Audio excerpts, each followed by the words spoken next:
When people talk about trust today, it usually sounds like this. Trust is collapsing, institutions are failing, democracy is in trouble. But my guest today sees something different. He says, the bigger problem isn't that trust is disappearing, it's that it's becoming uneven. Some people feel institutions work for them, others feel the system is stacked against them. And that gap is growing. At the same time, our trust circles are shrinking.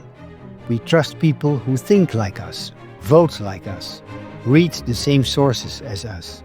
And we hesitate, sometimes even refuse, to trust people who are different. When those circles stop overlapping, we lose the bridges between us, and democracy starts to strain. My guest has spent years measuring trust around the world through crises, polarization, and economic shocks. He argues that trust isn't just a feeling, it's something you can measure, something you can manage, and something you have to build on purpose. My guest is David Bersoff, Head of Research at the Edelman Trust Institute. David, welcome to Trust Talk.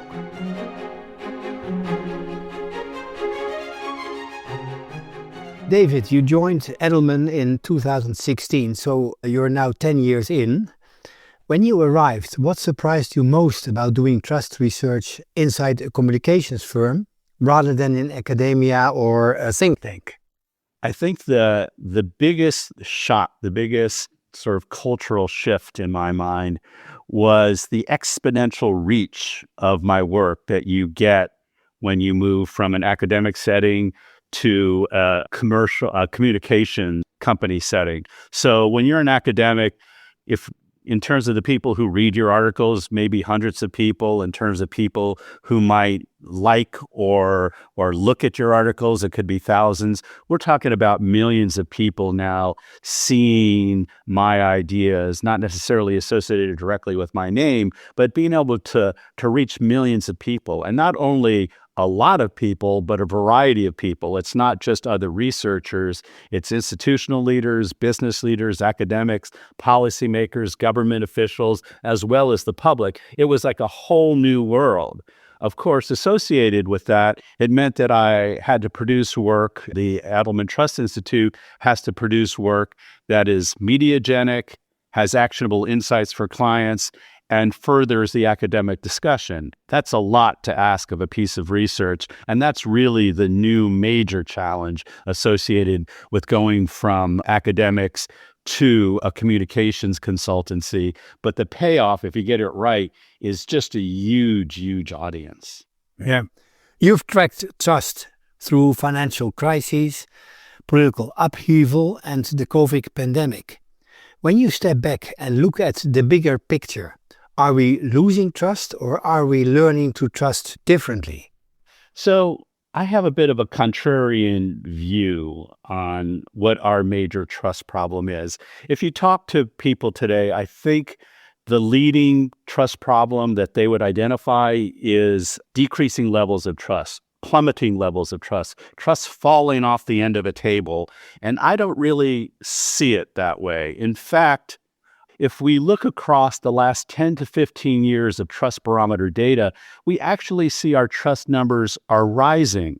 Over the past 10 years, so I'm looking from 2016 to 2026, across the 22 markets for which we have continuous tracking, trust in government has actually increased on average 10 points. Trust in business has increased 6 points. Trust in media has increased 2 points.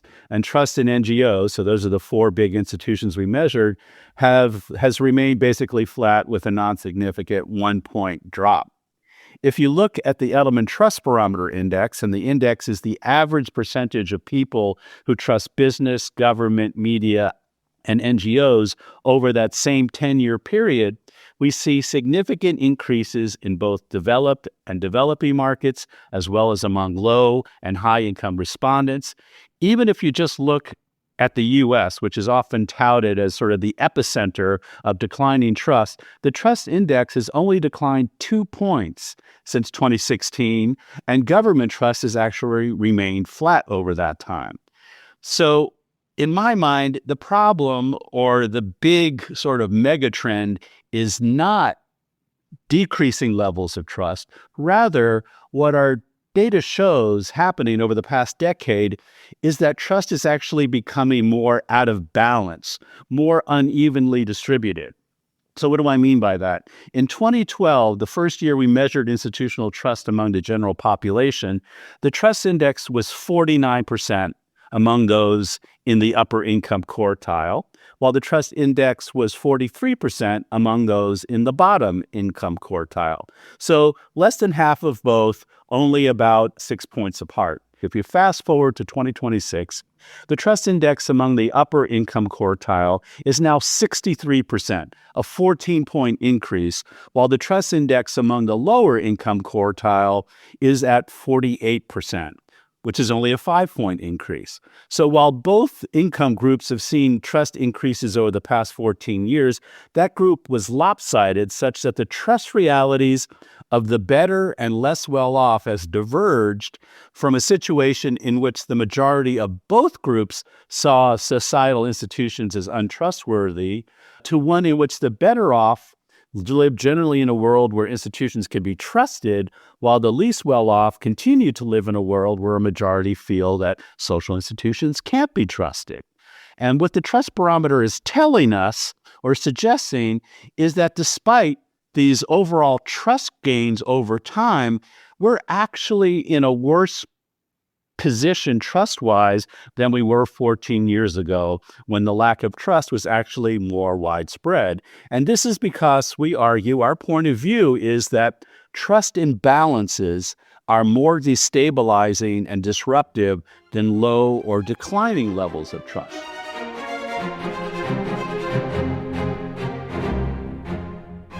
In recent years, the trust barometer has traced a progression from fear to polarization to grievance and now insularity. Before we go further, could you briefly unpack what insularity means here? Sure. So insularity is the homogenization of people's trust circles, which, along with trust gaps in my mind, is the second major trust challenge we're facing today.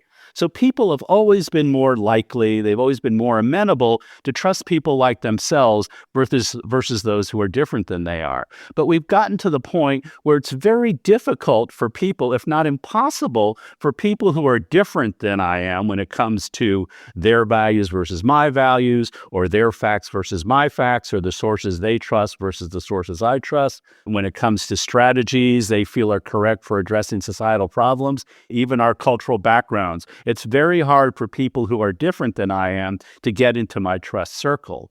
And so insularity is a result of trust circles becoming so homogenized that there's very little overlap between the trust circles of people on either side of an issue or conflict. And it's the lack of overlap that sort of defines this insularity. So we've gone from an era in polarization where we didn't really trust each other to a time and a place where we don't even trust some common third party.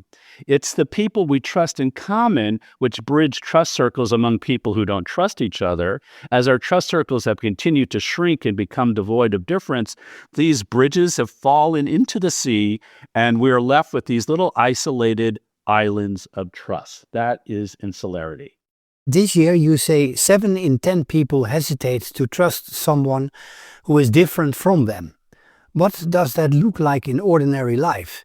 So what it looks like in ordinary life is Republicans and Democrats judging each other harshly simply because of their party affiliation. It means tolerating unacceptable behavior if it allows our side to stay in power. It's about zero-sum thinking at a grand scale. It's this idea that everything you get comes at a cost to me, and so I begrudge you every little advantage that you may get. I hesitate to give you anything. It's, in very concrete terms, 42% of employees saying they would rather switch departments than work for someone with different values, or about a third of people saying that if their boss or project leader had a different set of values than they did, if they were different than they were, they wouldn't work as hard to make the project as successful as it could be.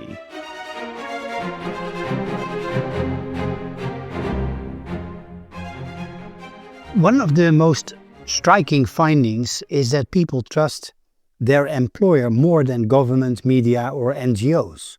Why has the workplace become the safe place? So, in my mind, employers are a key element in any solution to our current insularity and grievance challenges.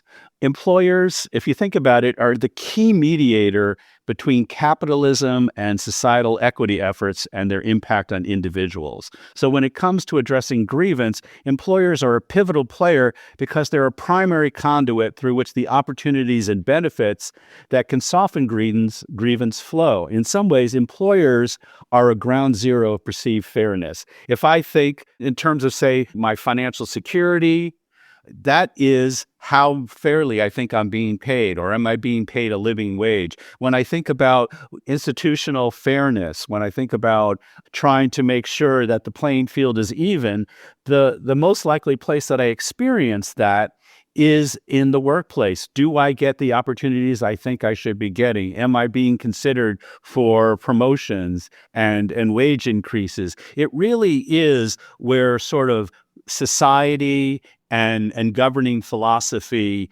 manifests itself in people's lives. Also, research suggests that the key predictors of success for interventions focused on improving interactions between partisan groups include equal status among the interacting parties, common goals, the need for intergroup cooperation to achieve success, the support of authorities, and training and dialogue skills. So if you can bring these things to bear on a situation, you're going to be more successful getting people to come together to work past their differences. And my point of view is that employers are uniquely able to deliver those things at scale and over the long term. So you could come in and you could do something. You could try to get people who disagree to sit around the same table in some sort of experiment or some sort of trial, but it's one and done. It's in and out. Employers have the ability to create a situation that will allow people or make it more likely that people will be able to work past their differences. They can do that, as I said, at scale and over the long term. That's what makes them so important in what we're in solving the problems we're facing today.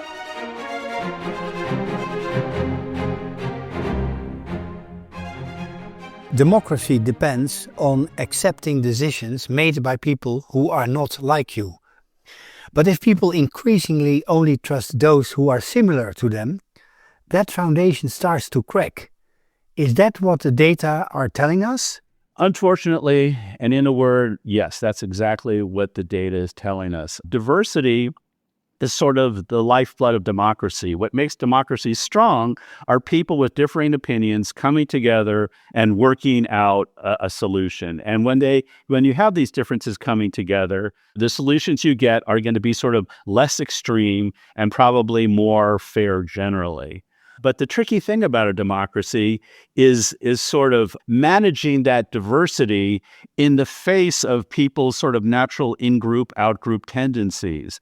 And what we're seeing with this insularity is that people have come to the point where they're actually willing to destroy democracy and freedom itself in order to prevent the other guy from winning. We've so hardened our differences. We're so dug in. We have so much animosity and inability to trust people who are different from us that we'd rather ruin the democratic system than let the other guy win it all. And when you sort of get into that mindset of refusal to cooperate, refusal to navigate, refusal to see the legitimacy of rules or laws passed by people who aren't like you, democracies fall apart. The trust gap between high and low income groups has widened sharply.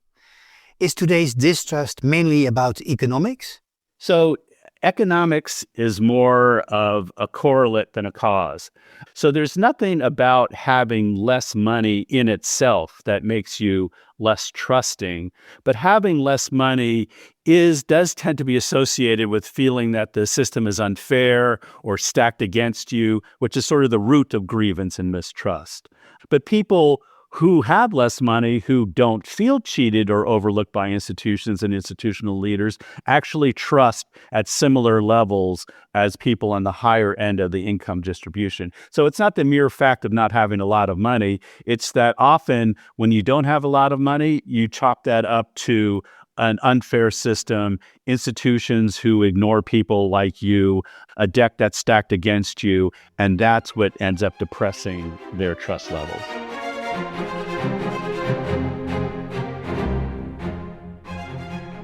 You also show that when institutions perform well, trust among lower income groups rises quickly. Why does performance matter so much here? Because that performance is usually in the context of making me feel that I'm being treated fairly, that you're paying attention to what's important to me, that you're not treating me less than. I'm going to give you good performance ratings if you're government or some other institution to the extent that I think you're giving me what I deserve. You're giving me a fair shake. You're treating me ethically, and you're actually improving my quality of life. That's basically the underpinnings of trust. That's why performance of the institution is related to trust, because it's through that performance that I come to see you as being trustworthy. In a Harvard Business Review article you wrote with Sandra Suscher, a former guest on this podcast, you argue that companies should create what you call certainty bubbles in uncertain times.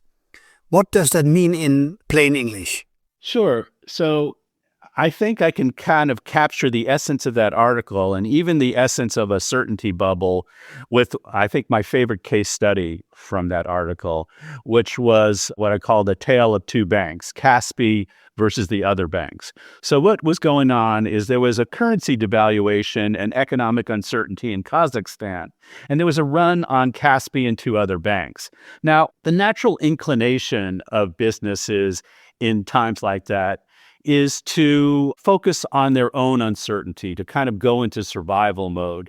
So as a bank, what do? You put limits on withdrawals, you enforce penalties for early withdrawal, you shorten your hours, all to make it harder for that money to walk out the door. But in doing those things and focusing on your own certainty or managing your own certainty, you're playing right into the uncertainty of your customers who are worried about getting access to their money, just as you're making it harder for them to get access to their money. In contrast, what Kaspi did is it focused less on increasing their certainty and stability and instead focused on reducing the uncertainty of their customers. They opened their doors. They stayed open for 72 straight hours until everyone had been served. They removed withdrawal limits. They removed the fees. They even served tea and snacks to people waiting in line. In many ways, they made it easier for people to access their money than it was during normal times.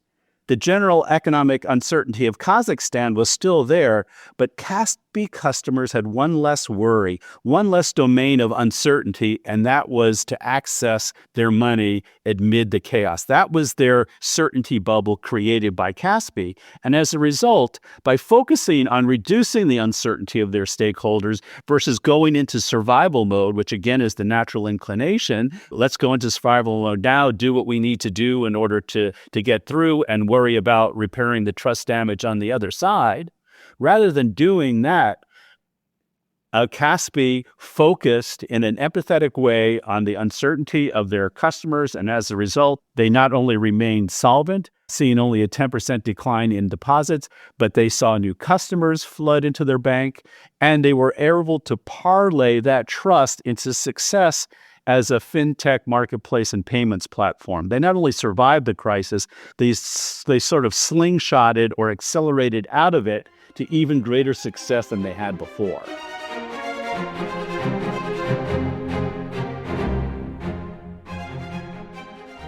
Is that something companies do out of responsibility or because it simply pays off?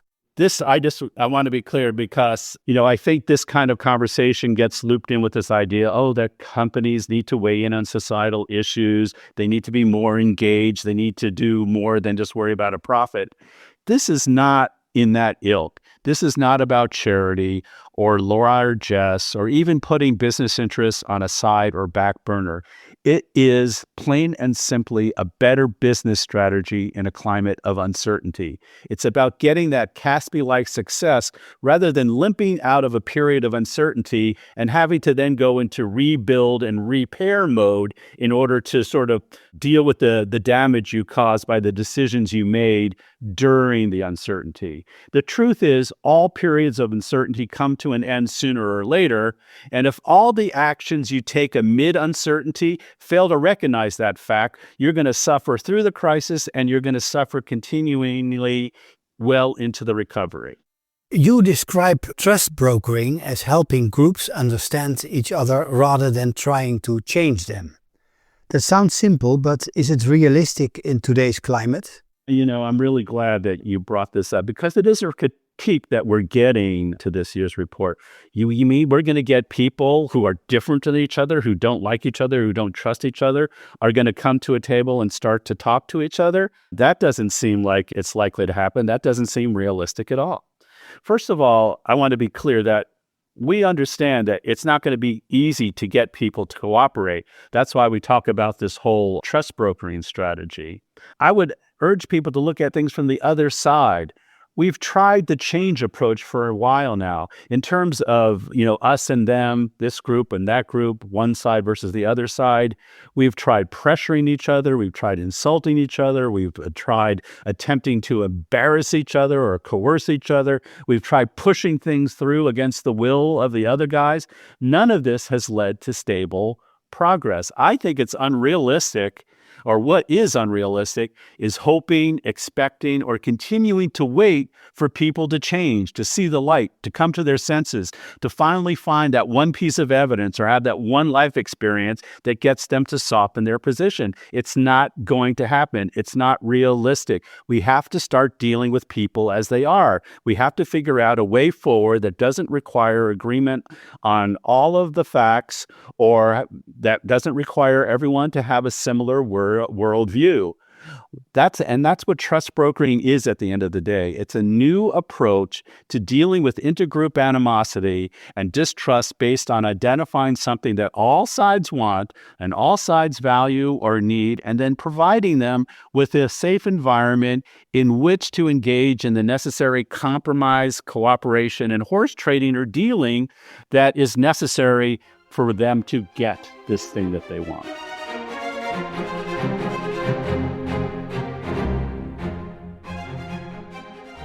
Final question, David. You've spent decades measuring trust around the world.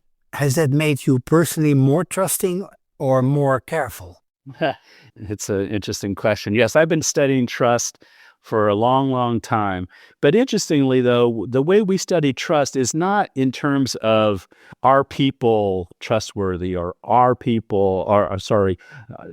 not in terms of whether people are trustworthy or institutions are trustworthy. We sort of try to understand how people relate to trust. We try to understand how people relate to each other in institutions.